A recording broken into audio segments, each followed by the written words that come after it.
It's so great to have you here, Sonya. Thank you very much for joining us. I always feel like us Brits say your name, Sonya, like No, you said it right. Sonia. Yeah, yeah, Sonya. There we go. yeah. It's like Paige. Paige is always like Sonya. There you go. It's great to have you here today. Uh, well, the first thing I want to ask you, I'm a hard-hitting journalist, Sonya. How do you eat I so many remember that donuts and about looks? you. How do you look so great and eat so many donuts? I need to know. Oh, I wasn't expecting that to be your angle.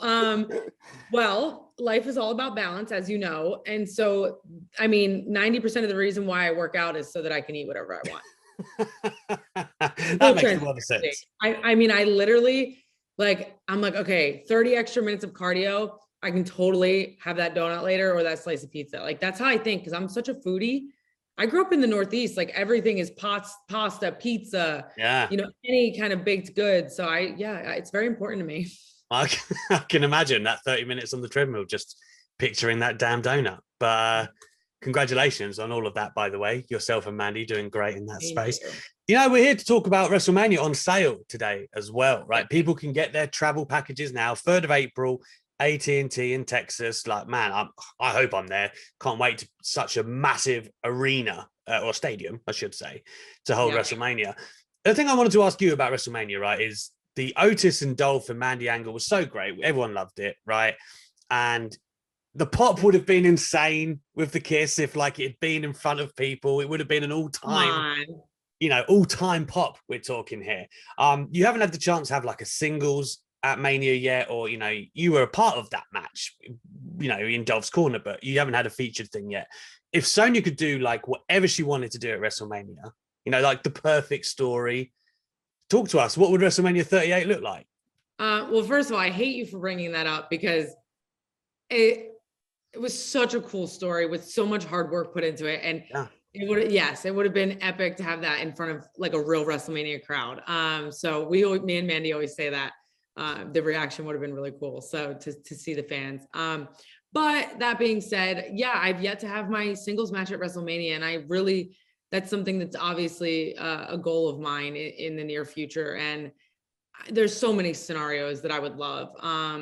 I've always said that I would love to wrestle Becky because I just think that the dichotomy of her character and my character would just be so cool. There would be just a lot of large energy in the room, and I think it would be a really cool matchup. I haven't really had many televised moments with Asuka, and me and Asuka have really cool chemistry in the ring that's really different. So I would love to do something with her. Sasha Banks, I think her character is so evolved and so deep, and I look forward to the day that we can exchange words and also physicality. I think that story would write itself. So yeah, so many that I'm leaving off the list. It's not just those, but those would be like a couple of my favorites right now. Yeah. And you talk about physicality. We're going to be lucky enough to see you back in the ring recently. You're going to be doing it again with Naomi next week or this week now. A lot of people have been kind of excited for such a long time about you coming back. Let me put this to you. Around the Rumble this year, people were like, oh, maybe Sonya's going to be in it. Like, is that going to be a comeback? Was it ever talked about? Because you came before it and got on screen, and people kind of getting excited about the comeback. Was it ever thought that maybe you would wrestle again straight away? Yeah, I think there was a lot of different ideas when I first came back. But ultimately it came down to a decision, that was made that I had something to do with. I mean, I was in Vince's office and we were kind of just throwing ideas out and talking. And I had mentioned that I had like a 3-piece suit that I kind of wanted to wear on TV. And I kind of wanted to start incorporating like this kind of like boss suit look into my character, whatever that may mean. And he kind of just like started thinking, and he was like looking, and I could tell his wheels were spinning, and he's like, do you have the suit on you? And I was like, no, it's at my hotel. He's like, all right, well, get someone to go get it. And that's when I wore the suit and walked down the hallway. So he's just so genius and so creative. And I think he just saw something that day when we had that small conversation, and it kind of just unraveled this potential story and character in his head. And so that's kind of where we've gone with it. Yeah, I'll come back to that character in a minute, because I just wanted to say in terms of the in-ring stuff, like I personally felt like you were really hitting a stride before you took your time away. I remember, this is so random, but you had a match with Lacey Evans in the Performance Center era, if we're going to call it that.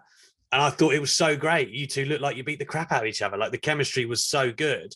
And then, of course, we all understand why you took the time away.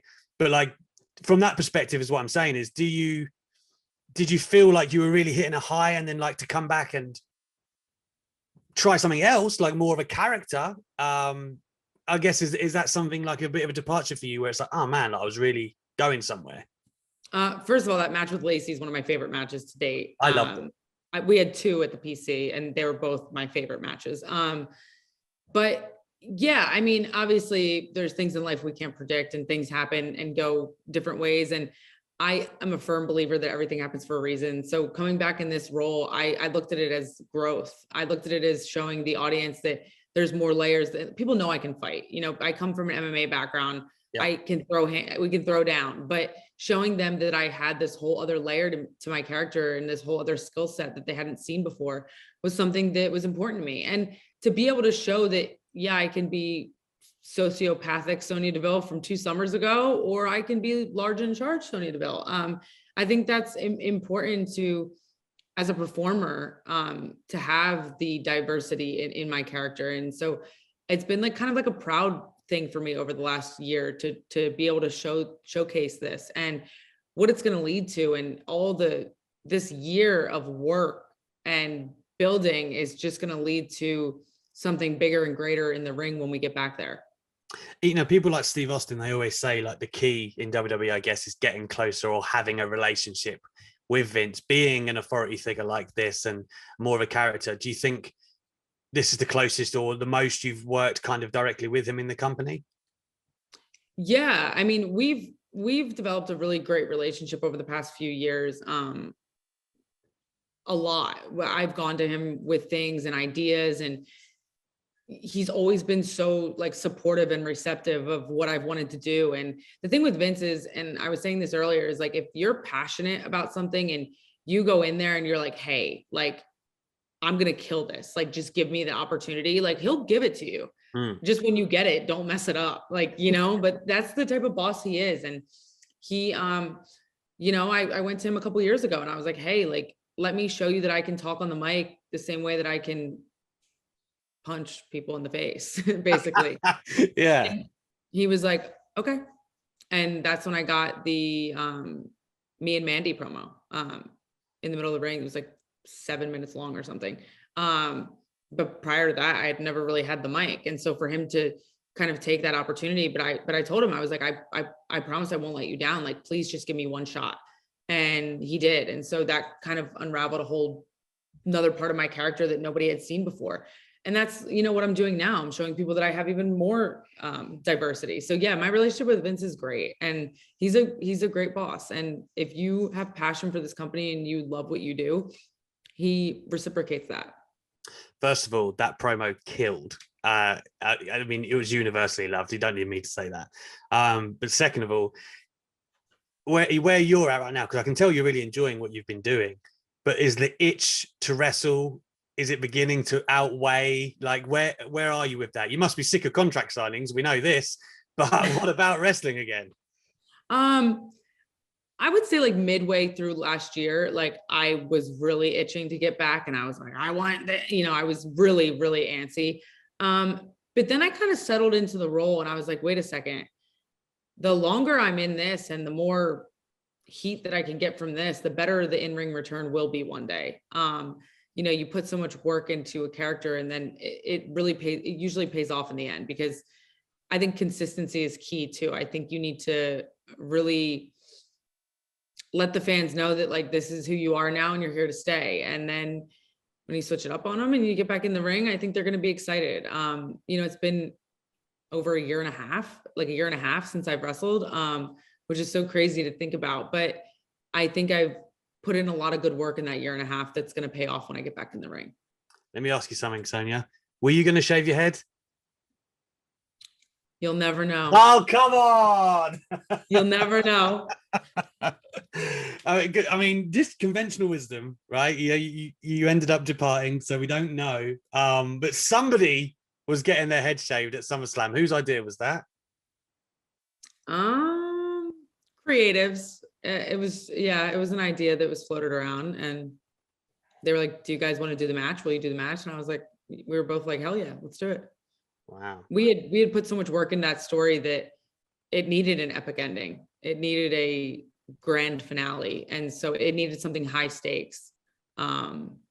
You know, but then life took its course and things happened, and there we are, you know, here we are. It would have been epic. That I will grant you. The other thing I wanted to talk about, you know, just going through my Sonya Deville archives, as it were. I remember there was a little bit of back and forth between yourself and Ronda Rousey back in 2019. You know, I think she was talking about or she called you a hobbyist in MMA, I recalled. And I know that you set her straight on Twitter, and that was all good fun. What was your relationship like with Ronda when she was in WWE? It was good. We worked together on Total Divas. I went to her mountain house and hung out and shot some bow and arrows. So yeah, it was fine. She's definitely someone that I'd want to fight if she comes back around. You know, make her regret calling me a hobbyist, which is ironic because me transitioning to MMA to wrestling, her transitioning from MMA to wrestling, wouldn't that make her a hobbyist too? There you have it. There you have it. Well, I mean, it's funny as well. I was saying this to Riddle not long ago, and he says he never gets the itch to fight again. Like, is that the same for you? Do you never think about fighting again properly? So the first year I was signed to NXT, I was like kind of heartbroken. I was like, I wanted to do both. Like, I still missed MMA a lot because I just thrown everything that I cared about into fighting. I started when I was 16. I moved to Florida on my own when I was 17 to train with American Top Team. Like, I really dedicated my whole life to fighting. And I happened to fall in love with wrestling and find it to be a smart transition for my life. And I always follow my gut instincts, and my gut was just like, take this opportunity and go. And then I fell in love with wrestling, and I was like, oh, I love it here. But it took me like a year to get rid of like I want to go to jiu-jitsu classes at night after the PC, because then I was just burnt out and I was like, I don't have the energy for this. I need to focus on strictly wrestling. But I always say never. I'm so young, you know, I'm 28. So never say never to another fight, but my heart and soul is in wrestling now. So I don't really have that itch anymore. Yeah. And that's like the perfect mesh for you, right? Because I've read in an interview that you did, I think recently, that you did acting classes when you were younger in your teenage years, right? And then like, you've obviously got this competitive sporting element, pro wrestling right there for you. Yeah, I mean, it literally is. And that's why my gut was telling me to go for this, because it's the perfect culmination of everything I've ever loved and wanted to do in my life, put into one perfect career. You know, fighting was great, and I got out my aggression. It was like that part of me, it was good, but I wanted to be a performer still. So I would try to do that and acting on the side, and it was kind of a lot. And so I think finding WWE was definitely like a fate moment, like meant to be. It's like the dream career that I never knew existed. Yeah. Last couple for me. Speaking of careers, I know that, you know, we mentioned Paige earlier. Unfortunately, hers was cut short, although she has teased that perhaps, you know, never say never, those famous words, that she might get into the ring again. Can you remember any kind of plans there were for Absolution at that point? Because obviously it was all so sudden. Yeah. All I remember was in Gorilla, after, wasn't our debut, it was like maybe our third week on TV or something. We had some segment and we came back through Gorilla, and Vince had said to someone that told us like, oh, this is going to work. Like, this is going to be like, he loved the kind of dichotomy between the three dynamic of us. Yeah. Yeah. And so I heard that and I remember being so excited. I'm like, oh my God, this group is going to be so cool. And like, I'm the fighter and Paige is like the boss in charge and Mandy's like the beautiful blonde. And like, we just had such a cool thing going. So I remember being so upset, obviously for Paige personally, first and foremost. But yeah, I would have loved to have seen where Absolution could have gone. I mean, speaking of Mandy, staying on topic, I interviewed her, I want to say it was early this year, and we were talking about some of the pitches that had been there. And I know that there had been like maybe a romantic angle pitch between you two at some point that maybe didn't go anywhere. The reason I asked this question is because, like, obviously you've been like a pillar to the community, and I remember speaking to Jake Atlas. So many people admire all the great work that you've done and the representative that you are.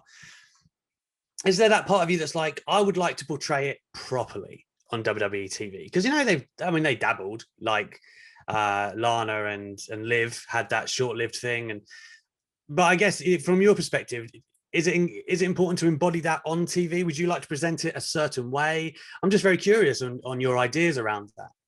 Yeah, I think LGBTQ inclusion is something I've talked about for years. And incorporating it into WWE programming is something that I think organically should happen, because it's just part of life. It's like every television show you turn on, there's a gay character, because statistically there would be a gay character Sure. in your group of friends, So I think it's like a natural thing. I would like it to be really organic. I would like it to be done right, of course, but I would like it to be organic. And so if it was ever a part of my character or a layer of my character, I would like it to be subtle and just make sense for how things work. I don't think it necessarily would need a whole angle based around it. There's been ideas of the past and things like that, but I just think that it would just be organic. If there was a scene where one of the male superstars called his wife in a backstage, then, one day I could call my girlfriend in a backstage, you know what I mean? Like just organic things like that would just be part of life. I don't think anything needs to be forced. I just think that,